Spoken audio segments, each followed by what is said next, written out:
திருப்புல்லானி ஆதி ஜெகநாத பெருமாள் திருக்கோவில். இந்த கோயில் ராமாயண வரலாறோடு ரொம்ப நெருங்கிய தொடர்புடைய ஒரு புண்ணிய ஸ்தலமாகும். பெயர் காரணம் பார்க்குறப்ப திருப்புல்லானை, அதாவது புல் அப்படின்னா தற்பை புல்னு அர்த்தம், அணை அப்படின்னா படுக்கைன்னு அர்த்தம். ஸ்ரீராமர் இலங்கைக்கு போறதுக்காக இந்த சமுத்திர ராஜனுக்காக தற்பை புல்ல தவம் இருந்ததால இந்த பகுதி திருப்புல்லானைன்னு அழைக்கப்பட்டு அப்புறம் காலப்போக்கில் பெயர் மாற்றம் அடைஞ்சு திருப்புல்லானின்னு அழைக்கப்படுது. புல்லவர், காலவர், கண்வர் இந்த 3 மகரிஷிகளும் இந்த தலத்துல தவம் செஞ்சுட்டு இருந்தாங்க. அப்போ அறக்கட்டம் இருந்து அவளை காப்பாத்துறதுக்காக மகாவிஷ்ணு முதல்ல அரச மர வடிவிலையும் அப்புறம் ஆதி ஜெகநாத பெருமாளாவும் காட்சி அளிச்சிருக்காரு.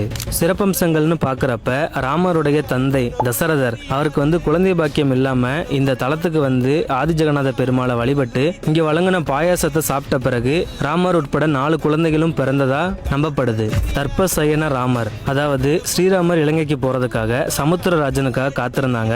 சமுத்திரராஜன் வர தாமதமானதுனால 3 நாட்கள் தற்பை புல்லுல ராமர் சயனித்திருந்தார். சயனம் பண்றது அப்படின்னா உறங்குதல்னு அர்த்தம். இப்பவும் குழந்தை பாக்கியம் இல்லாதவங்க சேதுகரில் நீராடிட்டு இந்த ஆதி ஜெகநாத பெருமாள் கோவில்ல அரச மரத்தடியில நாக பிரதிஷ்டை செஞ்சு வழிபட்டு இங்க கொடுக்குற பாயாசத்தை அருந்தணும் அப்படின்னா குழந்தை பாக்கியம் கிடைக்கும் அப்படின்றது ஒரு மிகப்பெரிய நம்பிக்கையா கருதப்படுது.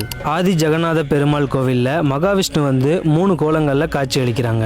நின்ற திருக்கோலம், சயன திருக்கோலம், பட்டாபிஷேக திருக்கோலம். 8ஆம் நூற்றாண்டுகள்ல பாண்டியர்களுடைய சிறந்த கட்டிடக்கலையை நீங்க இங்க பார்க்கலாம். ராமேஸ்வரத்துக்கு வர்ற வெளியூர் மக்கள் எல்லாருமே திருப்புல்லானில இருக்கிற இந்த பழமையான ஆதி ஜெகநாத பெருமாள் கோவிலையும் கண்டிப்பா விசிட் பண்ணுங்க.